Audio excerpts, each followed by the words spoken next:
কাছে হ্যাঁ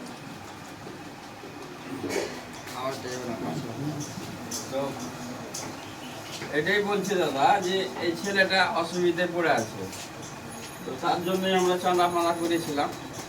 তো 10,000 চাঁদা করেছি, মানে 9,100 টাকা 9,100 800 টাকা থেকে তো 10,000 টাকা আমরা দিয়েছি।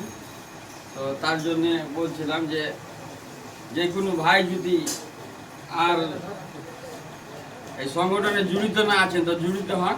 একটাই কি যে সংগঠনে জড়িত হতে গেলে লাভ আছে, মানে কেন লাভ আছে যে 10-এ কেন মুরব্বীরাই বলেছে 10-এ লাঠি একের বোঝা, 10 জন মিলে যদি চাঁদা দেয় তো একজনের হেল্প হবে। তো তার জন্য বলছি যে সংগঠনে জড়িত হন, এই লোকটা অসুবিধে পড়েছে তো এর লেগে চাঁদা দেন, যে যা পারবেন চাঁদা করে দিবেন, ঠিক আছে এই বলি। আর এই ব্যাপার কি একটা রামচন্দ্রপুরে ড্রাইভার অ্যাক্সিডেন্ট হয়েছে, ওর লেগে আমরা কিছু আলোচনা রেখেছি। তার হালি 4-5 দিন আগে ফের একটা তোমার আজিমাতে হয়েছে, এই জিনিসগুলো আমরা আলোচনা করছি।